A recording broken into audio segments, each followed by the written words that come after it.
মুর্শিদাবাদ থেকে পায়ে হেঁটে পবিত্র হজের উদ্দেশ্যে রওনা গোলাম মোস্তাফার।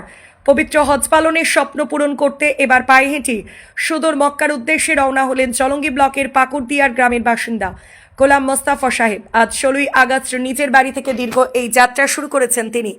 জানা যায় প্রায় 5 বছর আগে পবিত্র মক্কা শরীফে গিয়ে হজ করার সিদ্ধান্ত নিয়েছিলেন গোলাম মোস্তাফা, কিন্তু আর্থিক সচ্ছলতা না থাকায় বিমানে বা অন্য কোনো পরিবহনে নয়, পায়ে হেঁটেই মক্কায় যাওয়ার সিদ্ধান্ত নেন তিনি।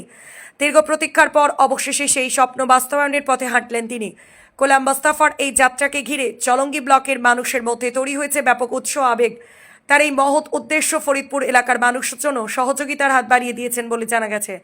দীর্ঘ কঠিন এই যাত্রাপথ পেরিয়ে তিনি যেন নিরাপদে পবিত্র মক্কা শরীফে পৌঁছাতে পারেন এবং সুস্থভাবে হজ সম্পন্ন করে বাড়ি ফিরে আসতে পারেন, এটাই এখন সকলের প্রার্থনা। গোলাম মোস্তাফা সাহেবের পবিত্র হজ যাত্রা শুভ ও নিরাপদ হোক, চলঙ্গিবাসীর পক্ষ থেকে রইল আন্তরিক শুভকামনা। আমি সাধারণত গরিব মানুষ, গরিব ঘরের সন্তান। আমার আর্থিক অবস্থা এমন কিছু ভালো না, কিন্তু আমার মনের ইচ্ছা যে আমি যে কোনোভাবে আমি আমার নবীর দেশে যাব। মোটামুটি 5 বছর আগে থেকে আমি একটু টাকা করতে হয়তো যাবো, কিন্তু না, আমি কোনো টাকা পয়সা আমার নিয়ত করে বলে ঠিক আছে, তাহলে আমি পায়ে হেঁটেই যাবো, এই নিয়তে আমি বেরিয়ে। হওয়ার তো একটা অনেক প্রসেস, যেমন ভিসা সব কিছু, সেগুলোকে পাচ্ছেন? ঘটনা হচ্ছে আমি ভিসা পাইনি, এখান থেকে বলতে ভিসা হবে না, নতুন দিল্লিতে দূতাবাস থেকে ওখান থেকে লাগাতে হবে।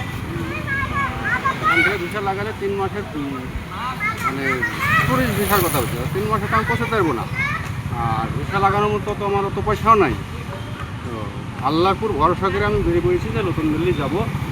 আর যদি সেরকম হেল্প করা মানুষ পায় তাহলে তার দ্বারাতে যদি আমার ভিসার ব্যবস্থা হয়, এই মনের আশা আকাঙ্ক্ষা নিয়ে আমি রাস্তায় বেরিয়েছি। আপনার নাম? আমার নাম গোলাম। পাকুড়দিয়ার বাড়ি?